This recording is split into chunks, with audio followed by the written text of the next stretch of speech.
All right, here we go. Lesson 6-4, perfect square trinomials and difference of squares. So we're going to start with perfect square trinomials. And most of you have already factored these. However, this is one of the shortcuts that will help you. Like, you'll probably use it again in Algebra 2 as well. All right, so it's good to know. Last chapter, this was where I had said last chapter, if you can master the shortcut, it'll help you in this chapter. So here it is. Last chapter, we had this.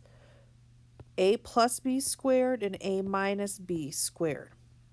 All right, and it was a squared plus 2ab plus b squared, or it was a squared minus 2ab plus b squared.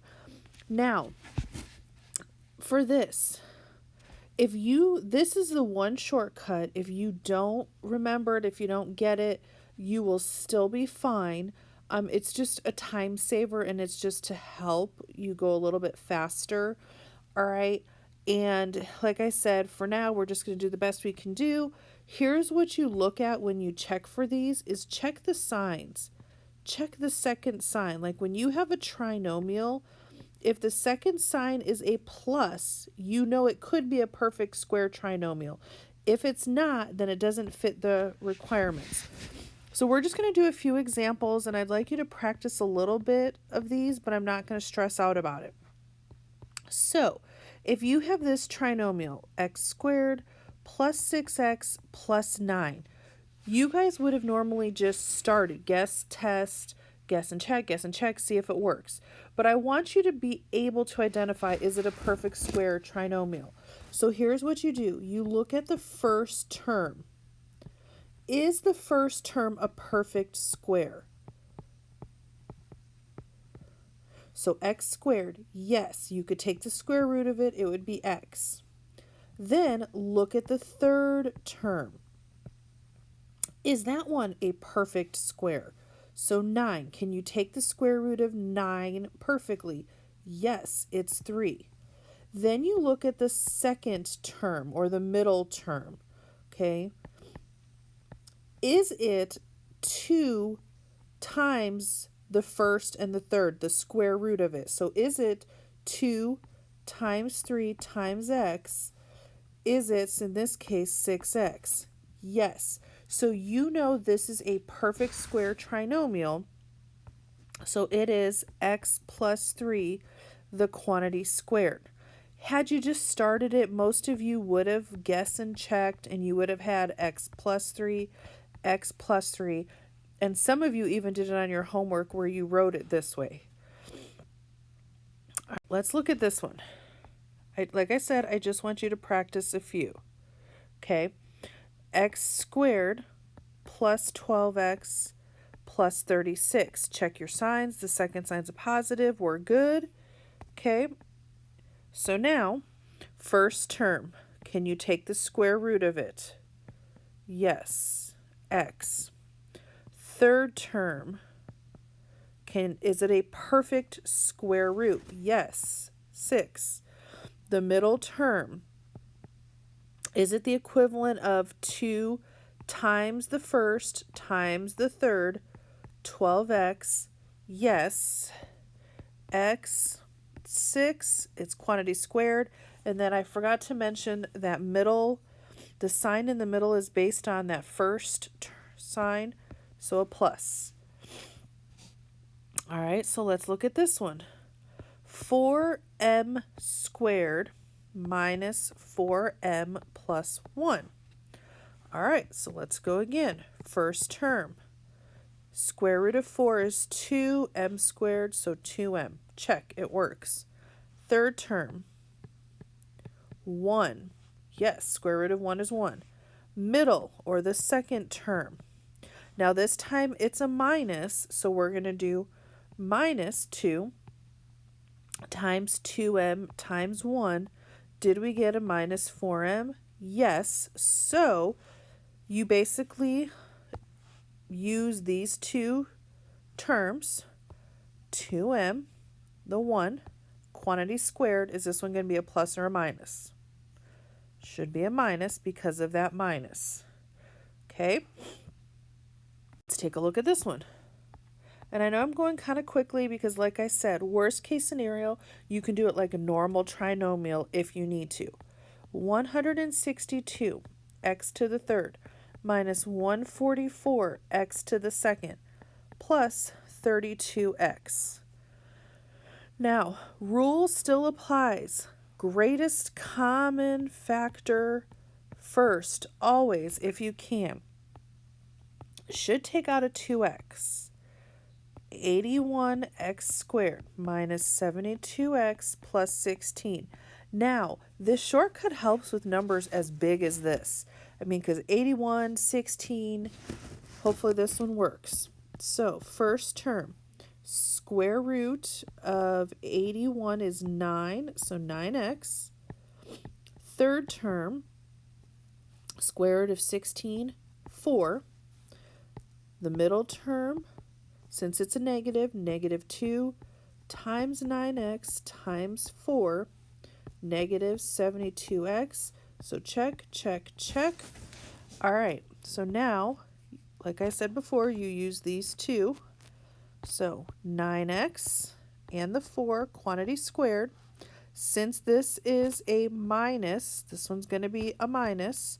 And please make sure, because some of you are still forgetting, to bring down that greatest common factor. Okay, now if the shortcut doesn't work, then you just factor it like normal, like you just do what you've been doing.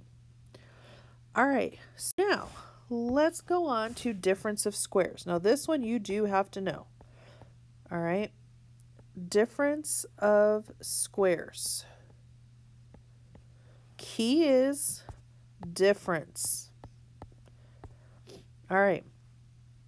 So this one, when you had this, a plus b, a minus b, a squared minus b squared. Remember, this was the one that middle term canceled out. Now, for these, you do have to be able to identify these. So, for example, x squared minus 25. Is this a difference? Okay, so that means subtracting, yes, of squares.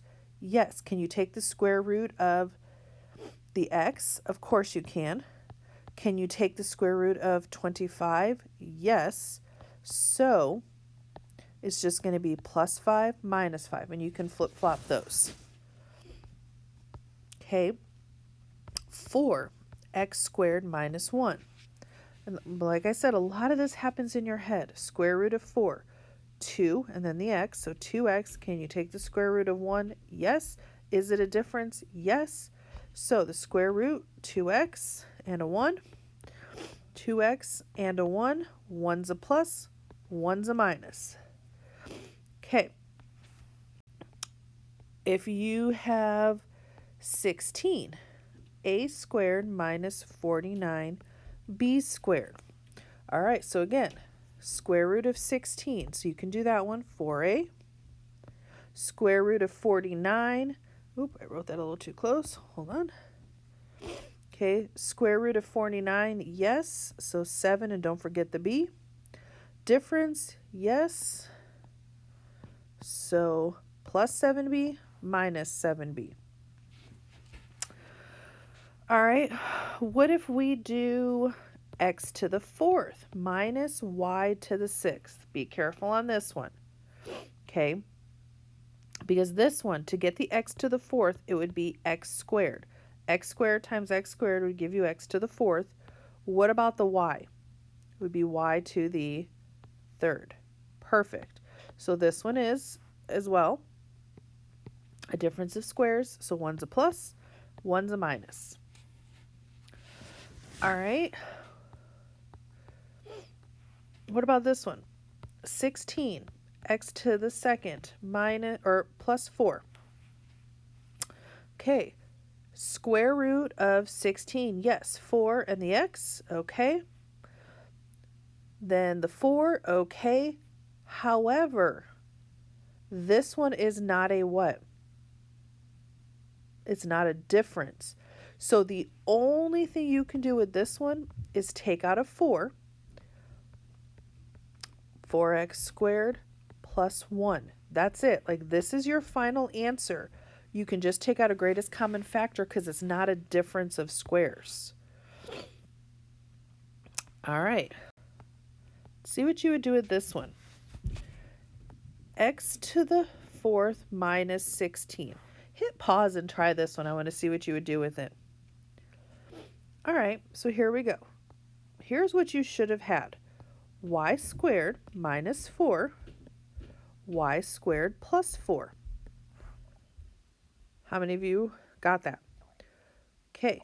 However, you have not factored it completely. You need to make sure you factor completely. Because look at this one. That's a difference of squares.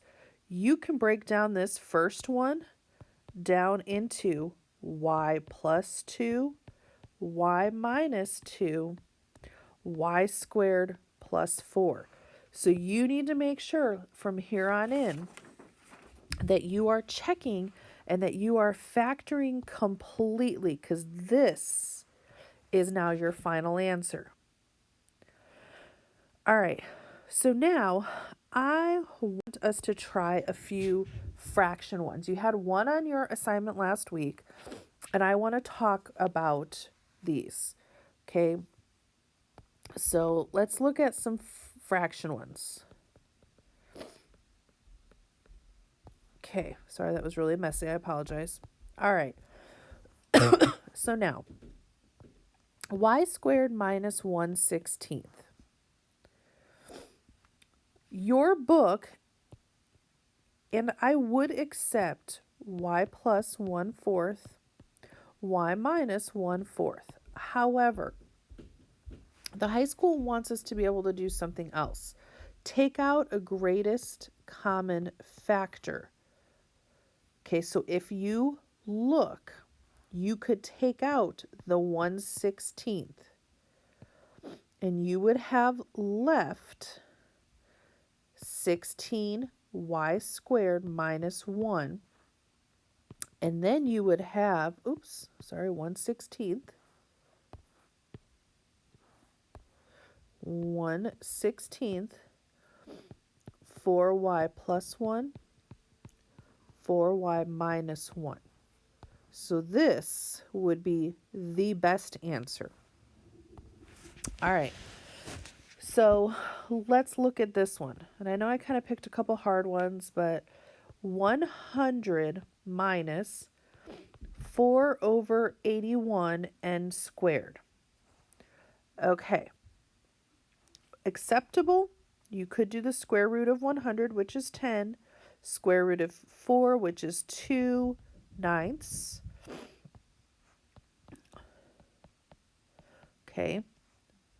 Acceptable. So now let's take out the greatest common factor, which is the fraction, the 81 on the bottom. So take out, okay, and you want to ideally take out the greatest common factor. So let's just say I took out the 1/81 first. This one's a little bit. So here's what I'm left with. 8100 minus 4n squared. 90 minus 2n, 90 plus 2n, but you should notice I have not taken out the greatest common factor. I can take out a 2 out of this parenthesis and a 2 out of this parenthesis. 2 times 2, 4/81. 45 minus n, 45 plus n. Now, like I said, I will accept this, but we're going to try to go for this. Okay? All right. So now let's see what you would do with this one. 1/2 y squared minus 9/2 y minus 11. Okay, so look at your fraction. I'm going to take out the 1/2. So here's what I'm left with. Y squared minus 9y minus 22. Now, this one does not fit in the, perfect square trinomials because of this minus here. So this one, I just have to factor like normal. I'm going to leave the 1/2. Y should be minus 11 plus 2. All right. So now I would like you to try this one by yourself. Hit pause, come back and see if it worked. 1/3 y squared minus 5/3 y minus 8. All right, so hopefully you got this. Did you take out the 1/3? Y squared minus 5y minus 24. Because 24 times 1/3, is the -8. So now this one, again, because of this minus, it's not going to be a perfect square, so I just have to factor it like normal. Y minus 8, y plus 3. All right, last one that I would like you to try, and then we're done with notes for today. Let's go with x squared plus x plus 1/4. Hit pause, see what you can do with this one. All right, should have taken out a 1/4. So you would have 4x squared plus 4x plus 1. Now this one is a perfect square trinomial. So you would have had possibly the 2x plus 1, 2x plus 1, or your best answer, 1/4. 2x plus 1, the quantity squared. Now, please don't super stress out about the fractions. Are you going to have a few? Yes. Are we going to practice some? Yes. Okay, I just need you to do your best for right now. All right, so let's see how you do on your homework, and then we'll continue from there. Bye-bye.